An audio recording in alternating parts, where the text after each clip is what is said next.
Hello guys, welcome back to my channel. তো চলে এসেছি আবার নতুন একটা ভিডিও নিয়ে। তো আমাদের পুজোর পর মায়ের মেয়েরটা মন্দিরে নিয়ে আসা হয়েছে, আর আজকে হবে মাকে নতুন শাড়ি পরানো। এই যে দেখতে পাচ্ছ বেনারসি শাড়িটা, এটা আমাদের ফ্যামিলিরই একজন মাকে পুজোতে দিয়েছিল, তাই সেই শাড়িটা পরাবো বলে আমি তাড়াতাড়ি স্নান করে নতুন জামা পরে চলে এসেছি। তো আমি ফার্স্ট টাইম মাকে শাড়ি পরাচ্ছি, তাই মনের মধ্যে একটা টেনশন ছিল যে আমি ঠিকঠাক করে শাড়িটা পরাতে পারবো কি না, আর একদিকে আনন্দও হচ্ছিল যে মাকে শাড়ি পরাচ্ছি বলে। তো এটা আমার সৌভাগ্য যে আমি মাকে শাড়ি পরাতে পারছি। তো শাড়িটা পরানোতে মা আমাকে অনেকটা হেল্প করেছিল।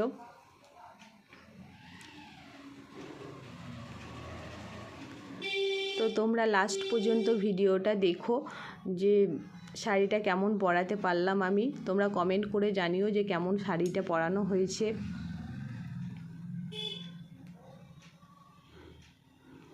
তো আমি আমার সাধ্য মতো চেষ্টা করেছি মাকে সুন্দর করে শাড়িটা পরানোর।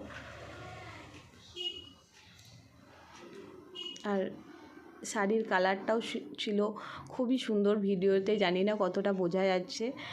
কালারটা খুবই মিষ্টি লাল ছিল, আর মাকে পরেও খুব সুন্দর লাগছিল। আর তোমাদের আমার ভিডিও যাদের ভালো লাগে তারা প্লিজ আমার চ্যানেলটা একটু সাবস্ক্রাইব করে দিও, আর লাইক কমেন্ট করে আমার পাশে থাকার চেষ্টা করো। তো আমি আমার ছোটো বাচ্চা নিয়ে যতটা চেষ্টা করি তোমাদের সাথে ভিডিও শেয়ার করার, সব সময় সম্ভব হয়ে ওঠে না যেহেতু ছোটো বাচ্চা আছে। তো এই যে মাকে আমার শাড়িটা পরানো হয়ে গেছে। তো কেমন লাগছে তোমরা যেন অবশ্যই আমাকে কমেন্ট করে জানিও।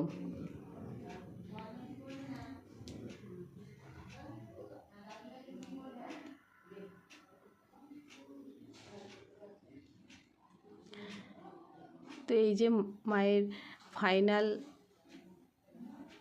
কেমন লাগছে তোমরা জানিও। শাড়িটা পরে, বেনারসি শাড়িটা পরে মাকে কেমন লাগছে। আর এদিকে আমার মাকে একটু সিঁদুর পরিয়ে দিচ্ছিল আর ধূপ দেখিয়ে দিচ্ছিল।